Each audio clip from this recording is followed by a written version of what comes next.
I'm Kaylee, and today I have a list of my favorite fictional mothers for Mother's Day.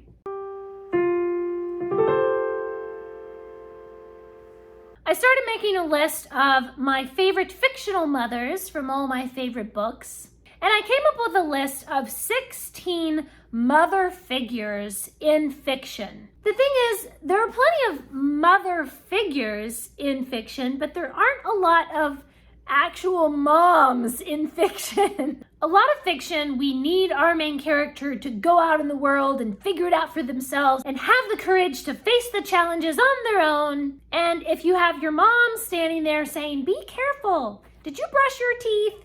then, kind of ruins the whole adventure vibe. So out of this list of 16 motherly figures in fiction, only 4 of these are actual biological mothers of the main character. Now, they might be a biological mother of like a side character or something, and then they kind of, they also are motherly towards the main character. But only 4 of these ladies are actually the mom of the main character of the story. Today's shout out goes to my mom. My mom is amazing. She is so smart and so beautiful and so kind and sweet. And I'm so very, very grateful for everything that she taught me, and I'm about to cry, so I'm just gonna stop. I love you, Mom. Happy Mother's Day. If you love your mom as well, please do give this video a like and follow me over on Instagram and Twitter and all the places. This list is not in any particular order, it's just kind of random order. The first mom that I think probably everybody is thinking about is Molly Weasley from Harry Potter. She is one of those moms where she has her own children, she has 7 kids, but she is not the mom of our main character, Harry Potter. However, she kind of enfolds Harry together in with her own children. She even knits him a Weasley sweater every Christmas, just like she does for her own children. I think the thing that I love the most about Molly Weasley is, she has 7 kids. That is just a lot. And yet, she still has enough love and time and attention left over to care for a little orphan boy, Harry. To her, it's just like, one more at the dinner table. Okay, bring them on. The next mother on our list is Marilla Cuthbert from Anne of Green Gables. She is the adoptive mother of Anne Shirley. The thing with Marilla and Anne is when they first meet, Marilla is very no-nonsense, and Anne is very imaginative and dreamy. And together, they kind of learn from one another and balance each other out. In the beginning, they have kind of a rocky start, but after a while, they realize how truly essential their mother-daughter relationship is. Next, we have Mrs. Hamley from Wives and Daughters. Mrs. Hamley only has sons. She has 2 sons. And so she invites Molly to come and visit with her for quite a lengthy time, several months, I think. And so they develop a very close relationship. And Molly's own mother is dead, and Molly is struggling to accept her new stepmother. And she really turns to Mrs. Hamley for that motherly guidance that she needs. Next, we have Betsy Trotwood from David Copperfield. Betsy Trotwood is David's aunt. I think it might be his great aunt. Yes, that's his great aunt. When he is orphaned, then she takes on the responsibility to raise him, even though she doesn't like boys. She wishes that David had been born a girl. Betsy Trotwood is famous among Dickens characters for her unique eccentricities and for her constant war against the donkeys. If you know, then you know. It's the war against the donkeys. But despite all of her eccentricities and her funny ways, she truly cares about David. She meets not just his physical needs and his educational needs, but she meets his need for love, for belonging in a family. She's a little bit insane, but it's a good kind of insane.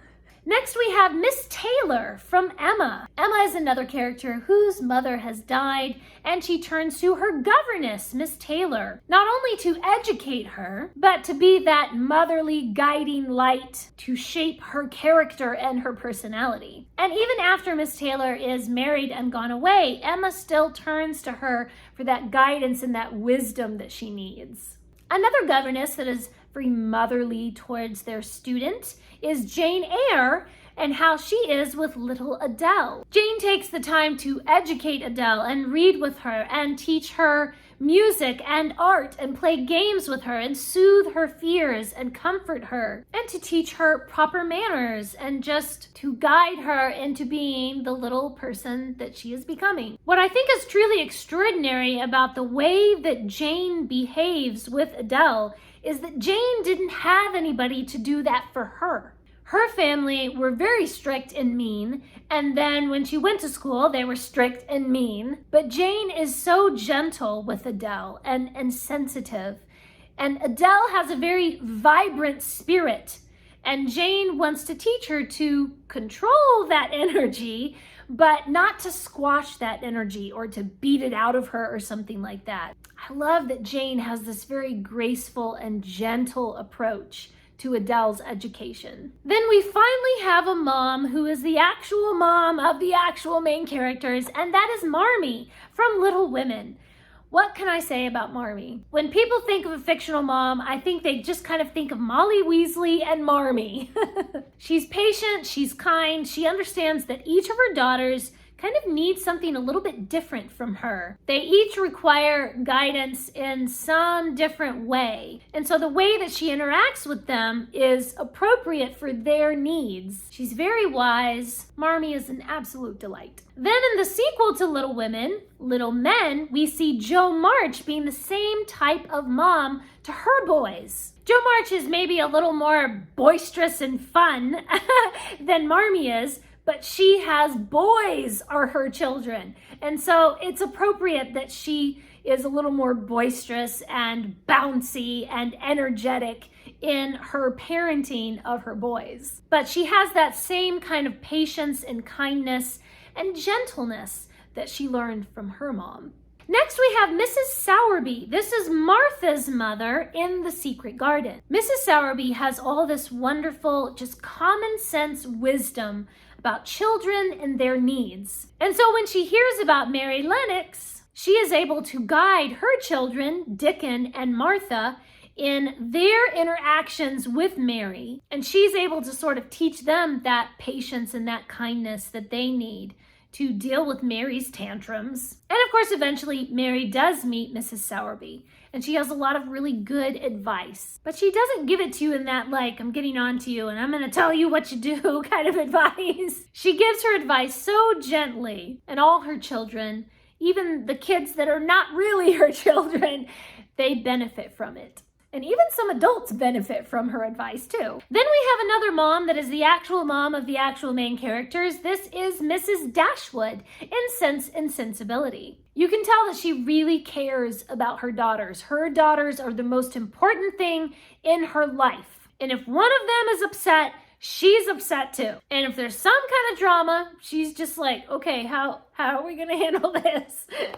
I really love that she is involved in every area of her daughters' lives. They're a very close-knit group. And when they have to meet life's challenges, they do that as a unit together.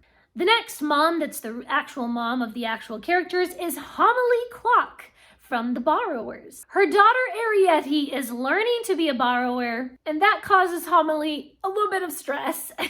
She's definitely a worrier. She just worries that anything that can go wrong will go wrong, and everything is going to be horrible. But that comes from a place of love and caring. And I think that the other members of her family, her husband Pod and her daughter Ariete, are very good about comforting her fears and giving her kind of more confidence in their abilities as borrowers and their courage as a whole family to be able to meet any challenge that comes their way. I also really love Hamley because she's so resourceful. I mean, all the borrowers are resourceful, obviously. But she is very clever in the way that she has set up her home. She has to meet some really difficult challenges, but her first priority is to see to the comforts and the needs of her family, and she's very good at it. Next, we have Sylvia in ballet shoes. Her great uncle just keeps bringing babies home, and Sylvia adopts them. So she has 3 little girls that she has adopted and that she is raising, and they all go to ballet school. Sylvia is also really resourceful. They do not have a lot of money, and they have to make every penny stretch. And Sylvia is one of those people that she will walk around with holes in her shoes, and she doesn't care because she's going to make sure that her daughters have new dresses and new shoes. She's incredibly self-sacrificing, and she does it with a smile. Then we have Miss Ada Judson from the Myrtle Hardcastle series. This is another governess that acts as a mother to her student. The thing is, Myrtle is not like other girls in the Victorian era. She wants to be a detective. She wants to solve murder mysteries. And instead of criticizing her and forcing her to behave like a proper young lady, Miss Ada joins her. Miss Ada helps her in her investigations, and they work together to solve murder mysteries. The next one is definitely one of my favorites. It is Miss Honey from Matilda. Now, Matilda has her own actual biological mother, but she's not much of a mother. She's pretty much a mean, selfish person, and she's never really paid Matilda much attention.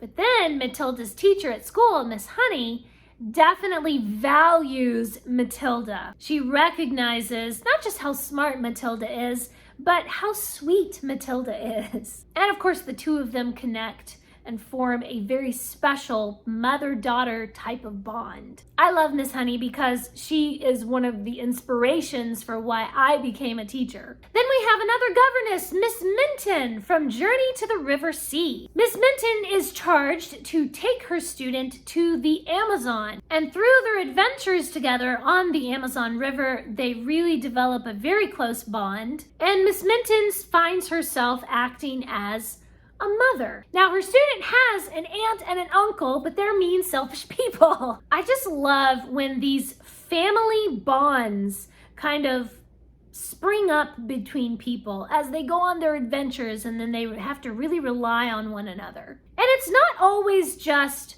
where the child is looking for someone to love and care for them, and here comes an adult who can fill that need. A lot of the time, it's also the adult who is looking for someone to love and care for them, and the child fills that need. So they help one another to have that sense of belonging in a family. And our final one is another governess. It's Perrine from the Pear Affair. Maybe it's just me. I just love stories about teachers, and because I'm a teacher, and so maybe I just gravitate towards those kind of stories or something. I don't know. Nell's former nanny, Perrine, has left for Paris, and Nell hasn't seen her in quite a long time. So when her family is visiting Paris, Nell goes looking for her old nanny. However, Perrine appears to have disappeared, and Nell goes on an adventure across Paris trying to find her old nanny. Nell is desperate to find Perrine because she is the only person who ever really truly understood Nell and really appreciated and loved her. This is another case where the actual parents are mean, horrible, selfish people, and so the child turns to their lovable governess for love and attention. This is kind of a funny one because all through the book you keep hearing about Perrine, but we don't actually meet her until the end when the mystery is solved and this missing person is found. So most of what you have to go on for her character is things that Nell tells us about her. But you can definitely see how Perrine has inspired this love and devotion from her student, because Nell is willing to go through all these crazy adventures and mystery solving and everything in order to find her. So to be able to inspire that kind of loyalty definitely says a lot about that character. All right, those are the 16 mothers, aunts, governesses, adopted mothers, all the motherly figures that I love in fiction. Please leave me a comment and let me know who is your favorite fictional mother. Or just let me know what is something that you really appreciate about your own mom. I keep having the feeling like I forgot somebody off of this list. So definitely let me know if you can think of somebody, especially like from classic literature. I feel like I'm forgetting like a really great mom from classic literature. Let me know down in the comments if you can think of some. Thanks for watching. Please subscribe, and remember, the right book in the right hands at the right time can change the world, and happy Mother's Day.